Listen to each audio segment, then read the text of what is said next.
ओम श्री परमात्मने नमः। अथ त्रयोदशो अध्यायः। श्रीमद् भगवद गीता का 13वां अध्याय के वाचन की तरफ हम बढ़ रहे हैं। 12वें अध्याय तक का हम पाठ कर चुके हैं, जिसमें भगवान श्री कृष्ण अर्जुन को बताते हैं कि हमको कौन लोग ज़्यादा प्रिय हैं। अब यहाँ भगवान बताते हैं इस शरीर के बारे में। शरीर क्या है, ये क्षेत्र है, और ज्ञानी कौन है, क्षेत्रज्ञ कौन है। इस तरह से भगवान अर्जुन से कहते हैं, इदं शरीरं कौन्तेय क्षेत्रमित्यभिधीयते एतद्यो वेत्ति तं प्राहुः क्षेत्रज्ञेति तद्विदः। क्षेत्रज्ञं चापि मा विद्धि सर्वक्षेत्रेषु भारत क्षेत्र क्षेत्रज्ञोर्ज्ञानं यत्तज्ज ज्ञानं मतं मम ततक्षेत्रच्च यादृक् च यद् विकारी यतश्च यत् सचेयो यत् प्रभावश्च तत् समासेन मे श्री विष्णु। कहते हैं भगवान अर्जुन से, हे अर्जुन, ये जो शरीर है इसे क्षेत्र कहा गया है, इसे क्षेत्र कहा गया है। और क्षेत्र क्या है? क्षेत्र वो है जैसे खेत है। खेत को जब खेत का पर्याय भी क्षेत्र होता है, तो खेत में जब बीज बोया जाता है, उस बीज बोने के फलस्वरूप समयानुसार जो उसका फल प्रकट होता है, वैसे ही इस शरीर के जो क्षेत्र है, इसमें जो कर्मों के संस्कार बीजों का फल समय पर प्रकट होता है, इसीलिए इसका नाम क्षेत्र कहा गया। और जो इस क्षेत्र को जानता है उसे क्षेत्रज्ञ कहते हैं, और जो उसके तत्व को जान लेता है उसे ज्ञानी कहते हैं। और हे अर्जुन, इसलिए तुम सब क्षेत्रों के क्षेत्रज्ञ अर्थात जीवात्मा मुझे ही जानो, और क्षेत्र क्षेत्रज्ञ को अर्थात विकार रहित सभी प्रकृति का, पुरुष का जो भी तत्व है, जानना है, ज्ञान है, वह मुझे जानो। कहते हैं कि ये जानने के बाद अब वह क्षेत्र जो जैसा है तथा जिन विकारों वाला है, जिस कारण से हुआ, वह क्षेत्रज्ञ भी जो और जिस प्रभाव वाला है, वह सब अब मुझसे संक्षेप में सुनो। भगवान अर्जुन से कहते हैं कि उस क्षेत्रज्ञ के बारे में कैसे हुआ, क्यों हुआ, क्या प्रभाव वाला है, वो सब मैं तुम्हें संक्षेप में बताता हूँ। क्या बताते हैं? ऋषिभिर बहुधा गीतम छंदोभिरविविधैः पृथक् ब्रह्मसूत्र पदैश्चैव हेतु मद्भिर विनिश्चितैः महाभूतानि अहंकारो बुद्धिरव्यक्तमेव च इंद्रियाणि दशैकं च पंचचेन्द्रिय गोचराः इच्छा द्वेष सुखम दुखम संघातश्चेतना धृति एतत् क्षेत्रं समासेन सविकारमुदाहृतम्। ये जो क्षेत्र और क्षेत्रज्ञ का तत्व है, ऋषियों द्वारा बहुत प्रकार से कहा गया है और विविध वेद मंत्रों द्वारा भी बताया गया है। वेदों ने कहा, ऋषियों ने कहा, और ब्रह्मसूत्र के पदों द्वारा भी कहा गया है। 5 महाभूत हैं, अहंकार, बुद्धि, मूल प्रकृति भी, तथा 10 इंद्रियां, 1 मन और 5 इंद्रियों के विषय अर्थात शब्द, स्पर्श, रूप, रस और गंध, तथा इच्छा द्वेष सुख दुख स्थूल देह का पिंड, चेतना और धृति, इस प्रकार विकारों के सहित यह क्षेत्र संक्षेप में कहा गया है। यानी इस प्रकार के विकार हैं उस क्षेत्र में। अब चेतना क्या है, पिंड चेतना क्या है वो समझिए। शरीर और अंतःकरण की एक प्रकार की चेतन शक्ति है। इसी प्रकार से सब चीजें बताई गई हैं। भगवान कहते हैं अमानित्व मदम्भित्व महिंसा क्षान्तिरार्जवम् आचार्योपासनम शौचम स्थैर्यमात्म विनिग्रह इंद्रियार्थेषु वैराग्यम् अनहंकार एव च जन्म मृत्यु जरा व्याधि दुख दोषानुदर्शनम।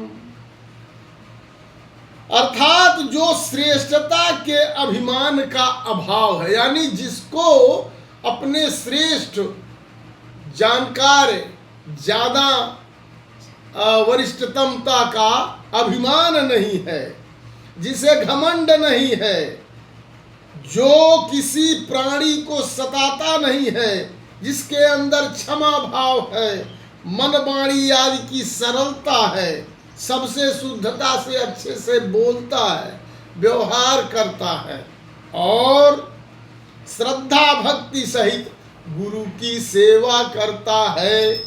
बाहर भीतर की शुद्धि, यानी कि बाहर भीतर की शुद्धि का मतलब है सत्यता पूर्वक शुद्ध व्यवहार से द्रव्य की और उसके अन्न से आहार की तथा यथा योग्य बर्ताव से आचरणों की और जल मृत्तिका आदि से शरीर की शुद्धि को बाहर की शुद्धि कहते हैं।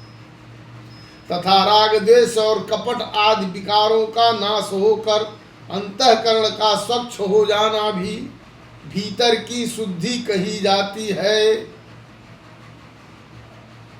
तब जो अंतःकरण की स्थिरता और मन इंद्रियों सहित शरीर का जो निग्रह है, इंद्रियार्थेषु वैराग्यम् अनहंकार एव च जन्म मृत्यु जरा व्याधि दुख दोषानुदर्शनम। और इस लोक और परलोक के संपूर्ण भोगों में, लोक और परलोक में जो संपूर्ण भोगता है, आसक्ति नहीं है, अहंकार नहीं है और जन्म मृत्यु और वृद्ध जरा, जरा माने बुढ़ापा, जरा और रोग आदि में दुख और दोषों का बार बार विचार करना, असक्तिरनभिस्वंग पुत्रदार गृहादिषु नित्यं च समचित्तत्वमिष्ठानिष्टोपपत्तिषु मयि चानन्य योगेन भक्तिरव्य विचारिणी विविक्त देश सेवित्य मरतिर्जन संसदि अध्यात्म ज्ञान नित्यत्वं तत्व ज्ञानार्थ दर्शनम एतद् ज्ञानमिति प्रोक्तम् अज्ञानम वेदतोऽन्यथा। कहते हैं पुत्र, स्त्री, घर और धन आदि में जो भी आसक्ति है, प्रेम है, जो आदमी इससे विरक्त है, बहुत प्रेम नहीं है उसका, किसी से घोर वो नहीं है, ममता नहीं है, तथा प्रिय और अप्रिय दोनों के स्थिति में वह समान भाव से रहता है। अर्थात दुख है, सुख है, कुछ भी है जो समान भाव से रहता है,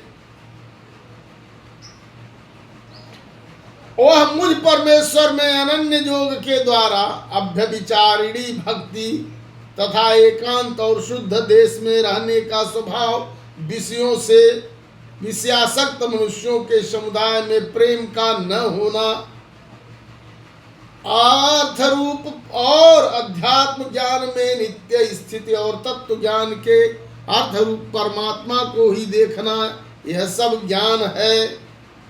और जो इससे विपरीत है वह ज्ञान है, ऐसा कहा गया है। तो ज्ञेयं यत्तत् प्रवक्ष्यामि यज्ञात्वा अमृतमश्नुते अनादिमतं परम ब्रह्म न सततन्ना सदुच्यते सर्वतः पाणिपादतं तत् सर्वतोक्षि शिरोमुखं सर्वतः श्रुतिमलल्लोके सर्वमावृत्य तिष्ठति।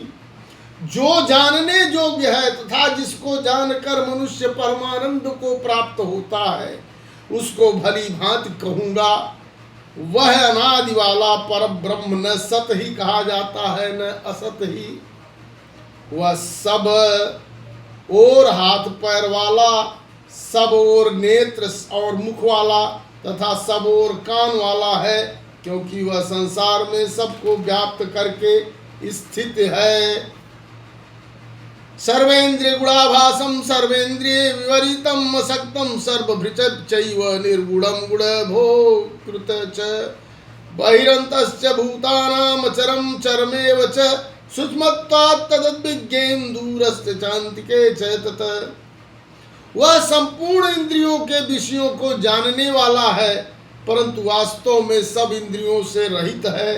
जानता है लेकिन इंद्रियों से रहित है, तथा आसक्ति रहित होने पर भी सबका धारण पोषण करने वाला और निर्गुण होने पर भी गुणों को भोगने वाला है। वह चराचर सब भूतों के बाहर भीतर परिपूर्ण है और चराचर भी वही है, और वह सूक्ष्म होने से अविज्ञेय है तथा अति समीप में और दूर में भी स्थिति है। अविभक्तम च भूतेषु विभक्तम इव च स्थितम भूत भर्तृ ज्ञेयं ग्रसिष्णु प्रभव प्रभु विष्णु च ज्योतिषामपि तजत् ज्योतिस्तम सह परम उच्यते ज्ञानम ज्ञेयं ज्ञान गम्यम हृदि सर्वस्य विशिष्टतम इति क्षेत्रम तथा ज्ञानम यज्ञम चोक्तम समासतः मद भक्त तद विज्ञाय मद्भावायोपपद्यते। वह परमात्मा विभाग रहित एक रूप से आकाश के सदृश, आकाश के समान परिपूर्ण होने पर भी चराचर संपूर्ण भूतों में विभक्त है तथा स्थित प्रतीत होता है, तथा वह जानने योग्य परमात्मा विष्णु रूप से भूतों को धारण पोषण करने वाला है और रुद्र रूप से संहार करने वाला तथा ब्रह्मा रूप से सबको उत्पन्न करने वाला है। यानी कि वह जो है, आप समझिए कि परमात्मा विष्णु रूप से भूतों को धारण पोषण करने वाला, यानी विष्णु का जो रूप है वो क्या है? ब्रह्मा विष्णु महेश। तो जिसमें ब्रह्मा का रूप क्या है? ब्रह्मा जी उत्पन्न करने वाले हैं, पैदा करते हैं, जन्म का जो भार है, जन्म देने वाले वो कौन है? ब्रह्मा जी हैं। और भरण पोषण करने वाले विष्णु जी हैं, और संहार करने वाले रुद्र रूप से शंकर जी हैं। वह परम ब्रह्म ज्योतियों का भी ज्योतियों माया से अत्यंत परे कहा जाता है। वह परमात्मा बोध स्वरूप जानने के योग्य एवं तत्व ज्ञान से प्राप्त करने योग्य है और सबके हृदय में विशेष रूप से स्थित है, सबके हैं। इस प्रकार से क्षेत्र तथा ज्ञान और जानने योग्य परमात्मा का स्वरूप संक्षेप से कहा गया। मेरा भक्त इसको तत्व से जानकर मेरे ही स्वरूप को प्राप्त होता है। ऐसा चीज इतना जो है भगवान श्री कृष्ण ने अर्जुन से कहा। बोलिए श्री कृष्ण जी की जय।